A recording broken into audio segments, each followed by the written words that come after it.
নমস্কার বন্ধুরা, এই দেখো তোমাদেরকে আমি আগের একটা ভিডিওতে বলেছিলাম যে আমি পিঠে বানিয়েছি। এই পিঠের শেপটাতে আমি একদিন তোমাদেরকে মোমো বানিয়ে দেখাবো। তা চলো আজকে মোমোটা সে কীভাবে বানানো যায়।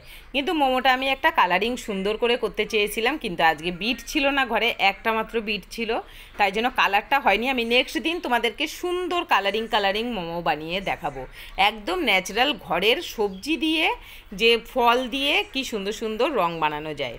তাই জন্য দেখো একটা বিট কেটে এই যে ফুটিয়ে জলটা ঠান্ডা করতে রেখে দিয়েছি। এবার দেখো এখানে ময়দা, একটু নুন আর তেল দিয়ে দিয়েছি, দিয়ে ভালো করে একটু হাত দিয়ে মেখে নাড়াচাড়া করে তারপরে এই যে বিটের জলটা, সেই জলটা ঠান্ডা, একদম ঠান্ডা জলটা দিয়ে, মানে ফ্রিজে রাখা না, যে গরম জলটা ঠান্ডা হয়েছে সেই ঠান্ডা জলটা দিয়ে ময়দাটা সুন্দর করে মেখে নিতে হবে। আর তোমাদের যদি এই পিঠের শেপটা ভালো লাগে অবশ্যই জানিও। এটা পিঠে কেন বলছি, আমি আগের ভিডিওতে তোমাদেরকে বলেছিলাম যে এই পিঠেটা বানাচ্ছি, পিঠেটার মতন করে আমি মোমো বানাবো। তা আজকে এই মোমোটা আর সেদিনের পিঠেটা, তোমরা বলেছিলে পিঠেটা অনেক সুন্দর লেগেছে দিদি, আর আজকে এই মোমোটা দেখতে কতটা সুন্দর লাগছে, খেতেও বেশ ভালো হয়। আর মোমো খেতে তো প্রায় আমরা অনেকেই ভালোবাসি। এখানে দেখো কাঁচা লঙ্কা, রসুন আর পেঁয়াজ নুন দিয়ে তেল দিয়ে ভালো করে মেখে রেখে দিলাম। দিয়ে দেখো মাংসটাকে ভালো করে মিক্সিতে পেস্ট করে নিয়েছি, নিয়ে ভালো করে হাত দিয়ে চটকে নেব। নিয়ে এর মধ্যে একটু দিয়ে দেবো সয়া সস আর ভিনিগার, দিয়ে ভালো করে মেখে রেখে দেবো।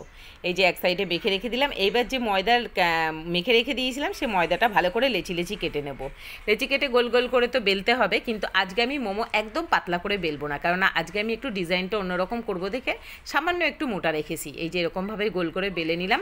নিয়ে এই দেখো চারটে সাইড এরকমভাবে একটু সুন্দর করে পাঁচটা, এই যে এরকমভাবে হাত দিয়ে দেখো আমি ঠিক যেরকম বানাচ্ছি, ঠিক তোমরা যদি এই শেপে বানাতে চাও অবশ্যই এরকমভাবে বানিও। দেখতে মনে হচ্ছে একটু কঠিন, কিন্তু খুব বেশি কঠিন নাও, অনেকটাই সহজ। এই দেখো ঠিক এরকমভাবে হাত দিয়ে আটকে নিতে হবে। নিয়ে তারপরে এই যে ছোট্ট করে একটুখানি হাতে ময়দা লাগিয়ে তারপরে একটু পাতা পাতা আকৃতি করে এই যে দেখো এইটাই যে এরকমভাবে লাগিয়ে দিতে হবে।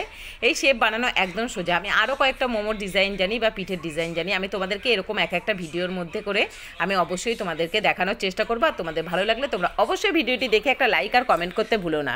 আর সবাইকে কোথা থেকে আমার ভিডিওটি দেখেছো অবশ্যই জানিও। সবাইকে অসংখ্য ধন্যবাদ, অনেক ভালোবাসা। এই দেখো আমি মোমোটা বানিয়ে নিলাম।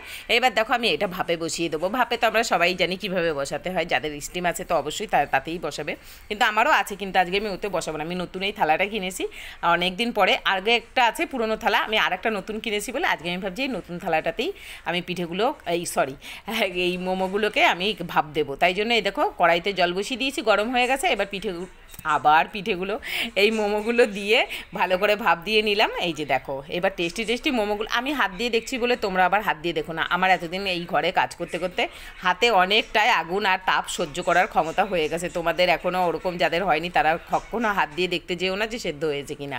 এই দেখো সুন্দর শেপ আর সেদ্ধ হয়ে গেছে। এইবার আমরা এটা টমেটো সসের সাথে, আর আমি সেই দিনে যে পাস্তার সসটা ছিল, পাস্তা আর মোমোর যে সসটা, দুটো একই সস, সেই সসটা দিয়েও খাবো, কিন্তু আমার ছেলে খাবে আর আমার মা খাবে সস দিয়ে, তাই জন্য ওদেরকে আগে দিয়ে দিচ্ছি। তারপরে দেখো আমি ওই বাটিতে করে নিয়ে নিলাম, এই যে সেই মোমোর সস দিয়ে খাবো।